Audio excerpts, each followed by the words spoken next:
Aircraft making a condensation trail is very similar in many ways to when you go outside on a cold day and exhale. You create a condensation trail. That little cloud is a condensation trail. Now, if you take a 2-mile walk on a cold day and you can turn around and you can see your condensation trail tracking all the way back for 2 miles. That's how crazy it is to think that what we're looking in the sky is actually condensation trails. The contrails, not the chemical, the contrails occur because of cold air, minus 30. It takes a high altitude, around 30,000 feet plus. There's carbon dioxide and water vapor in that exhaust. That turns to ice crystals, and that's what you see, the white stream behind it. Those white crystals of ice warm up, dissolve, and the smoke goes away. And it never lasts more than a minute. What we're seeing now, and I first could not believe it, and I started looking at the skies, and these are not normal. They're not natural. There's something going on. I don't know who it is or why they're doing it. All I can testify is it's not natural and it's not normal. It's got to be some outside influence doing that. Thank you. I'm here to give you testimony that chemtrails, they're not contrails, are indeed real. They're spraying almost every day. I watch the clouds and watch the spraying program going on. I want to tell you that we're in very great danger from the pollution that's coming down over us. And we've been led astray by the military-industrial complex, and they're responsible for the cloud's creation and weather manipulation programs. They're dark operations. That's why they're not out in the media. I look around and I see people are starting to look up and see this. Many times I've spoken about chemtrails, and I get this blank look on my face. What are you talking about? I'm saying, look up. As a pilot, before I fly, I look up. And so, boy, they're really out there working. When you look up at the sun and you see a white haze, that is aluminum floating in the air right now, and it's coming from the aircraft. There's a huge amount of aluminum being found because these sprays have aluminum, strontium, barium, manganese. And there's a lot of argument that aluminum is very common to be found. But aluminum is only common in a bonded form. It's not common in a free form, and we're finding high rates of free aluminum in the soil, which is not natural. The metal compounds that are being used are environmentally dangerous. We need to be monitoring them. We need to be testing them. Okay, these previous guys, I've watched exactly what they do, and yes, they are correct. I've seen exactly the same stuff, so ditto marks on those. You want some figures? Okay, latest water test, tested the rain.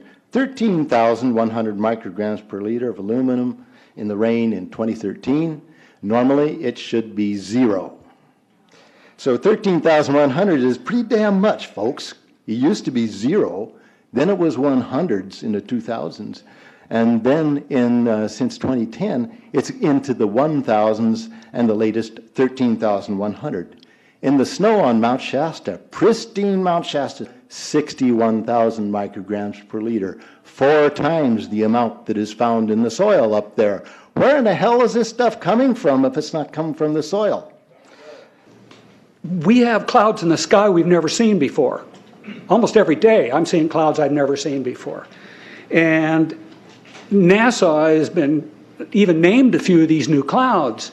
It's really interesting, but NASA is a corporation. I want you to know that. NASA has also conducted a research program in what they call metallized fuels. We're actually putting aluminum oxide right in the fuel because it has 2 atoms of aluminum and 3 atoms of oxygen. So during the combustion process, it releases all that oxygen and dramatically increases efficiency, but it leaves the aluminum in the air.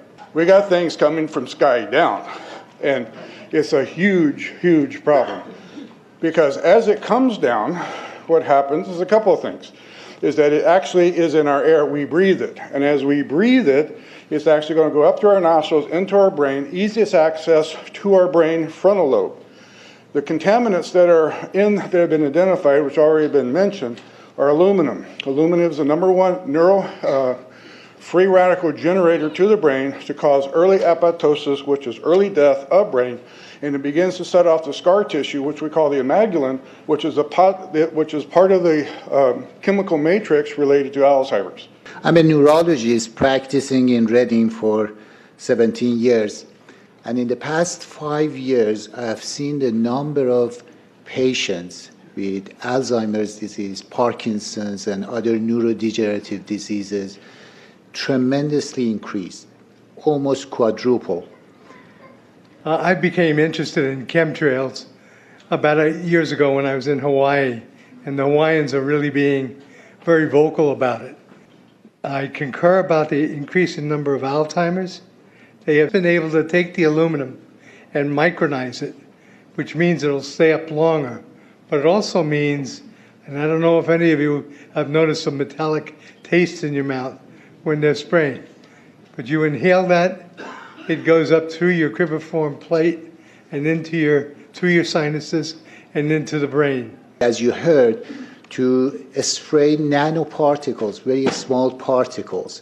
These nanoparticles, they basically trigger a programmed cell death in the brain, and that is the ultimate path we see in Alzheimer's. That's problem number one, because when we look at the Alzheimer issue, we say those are the old. The real problem is, and the real scare I have, is as I am a father of 2, I am a grandfather of 3. So the drama is our children. ADD started in the 70s. Autism was not on the radar. There was no documents, there was no information. It was 1 in 100,000 children. Today, what we have is 1 in 48 boys. I was part of the early group that was looking for aluminum in ADD and ADHD. And all of those children that started to develop those phenomena had high levels of aluminum.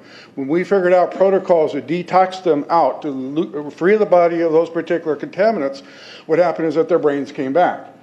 When we do this to the age, it doesn't come back as quick, but it will come back. But I'm seeing Alzheimer's in 56 years old. Back in the 70s, Alzheimer's when you were 80. If you remember 8 to 10 years ago, there was this big move to get rid of aluminum from underarm deodorant because it would cause Alzheimer's. Look what they're doing to us now. I want to give you a little bit of history on the background behind nanoparticles has been described before. A nanometer is 1/1000th of a meter. It's very small. In fact, if you have particles, say, that are 40 or 50 nanometers across, you can take and line 50 of them up next to a single red blood cell. These things are extremely tiny. They're pervasive. The collapse and decrease of agriculture is something I worry about even more than the previous info about autism and Alzheimer's. Believe me, I'm seriously concerned with what I'm watching. As a wildlife biologist, I've been watching the ecosystem collapse. When you lose all your stream organisms, when you have aluminum overload in your streams, you're killing your microbial bacteria and you're disrupting the entire ecosystem. So it goes way beyond just a little bit of pollution. How did Monsanto know to create aluminum-resistant plants? I don't think I've heard anybody ask that question. Okay. Insects. I've done studies in Siskiyou County. They're at 20% of normal. The aquatic insects basically made a nosedive in 2006 to about 20% of normal. So far this year, I've sampled 200 trout stomachs. 98% of them are empty. So sorry about the trout fishing, fellows.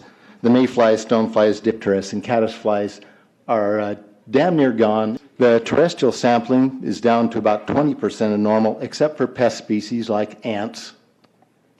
We're seeing a loss of the major bird species, and as the gentleman said, the ecosystem is unraveling, and Audubon's been telling you that for years. The materials that are going into the environment right now, aluminum oxide nanoparticles and barium nanoparticles, these just happen to be the same materials that they use in nanothermate explosives. And so when this stuff settles down out of the air into the environment, it is small enough to be absorbed through the root structure of the trees in the forest. And so when there's a forest fire, and there will be a forest fire, those fires burn dramatically hotter.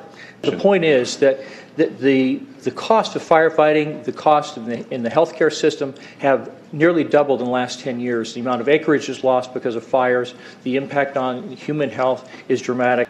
I personally tested water and aluminum, and I found aluminum had 47 times the normal expected amounts. Strontium had 10 to 20 times the amounts. Barium was 20 times. This is what the stuff looks like here. Collected, most people just think it's a cobweb, but I tested it. It has outrageous amounts of barium, strontium, and aluminum, but they destroy the sample, so I'm not letting this get away from me. You know, these tests are international. in scope. We're seeing this all over the world, guys. Okay, pH of acid soils is 20 times more alkaline. The aluminum in the soil has doubled in the last 10 years. The rain normal was 5.6. It's 20 times more alkaline. Aluminum blocks essential nutrients. I am unable in my garden to restore normal pH, and that's because nanoparticles are now in the circulatory systems of both plants and humans. The Air Force conducted a study starting in 1993. It was called In Vitro Toxicity of Aluminum Nanoparticles in Rat Alveolar Macrophages. That's a real fancy way of saying testing the effect of aluminum nanoparticles on the white blood cells in the little air sacs in your lung, the alveoli. And what they found in this 8-year study was that these particles, when you're exposed to them long enough, it suppresses the ability of your white blood cells to defend you from airborne infections coming into your lungs. So it suppresses your immune system. But they also found that these same particles, once they get into your system, they can actually go through the barrier in each one of the cells.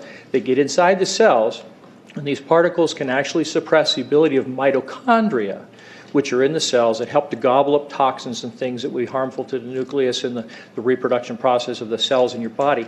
These processes are suppressed, and so essentially by breathing this material in, your immune system is dramatically suppressed. I wrote to the federal government because Air Force wrote a book, and on the first page of the book they said, we're going to control the weather by the year 2025. I asked them, what are they doing spraying these chemicals on the public? I said, there's violation of United States Code 50 USC 1520, which prohibits the American government from experimenting on the U.S. citizens with chemical agents. I said that law also requires who's ever experimenting, when the federal government does it, that they have to report to Congress within 30 days. They wrote back, they said they don't know what I'm talking about. We have enough evidence that there's a spraying going all over the place. We were warned about the takeover of our freedoms by the military-industrial complex by both Eisenhower and Kennedy. They're gaining traction on us, folks. We are in trouble more than just a spraying program. All I can say is it's about time we get up in arms about this, because it is affecting our health. It's high time that we as citizens of this great country take action. Board of Supervisors in Suffolk County, New York, they outlawed geochemical engineering. Hawaii passed an ordinance prohibiting geochemical engineering. I urge you to bar geoengineering in Shasta County and pass an ordinance. At least ask some damn questions. What the hell is all this aluminum doing here? Why are the trees dying, fishes dying? Why is there Alzheimer and aluminum spiking? And why are these fibers on the ground here in Shasta County? Thank you. Thank you, Mr. Marmon. Today, the Shasta County Board of Supervisors has been the beneficiary of some sincere, passionate, and knowledgeable comments. And I thank you for those. I am in agreement with my colleagues about sending letters and a call for action, but I would hope that we could go a step further.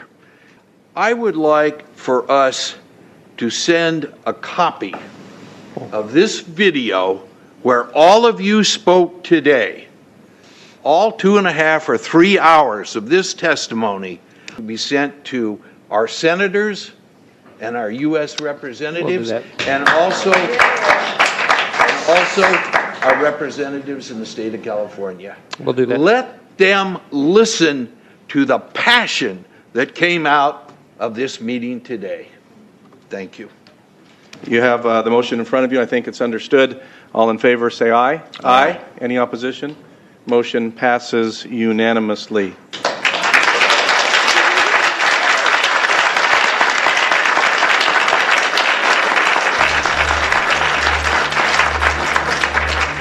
It wouldn't surprise me at all if the response is one that exceeds far the boundaries of Shasta County in terms of the platform that is offered, as evidenced by those who attended today from around the world. That's very impressive.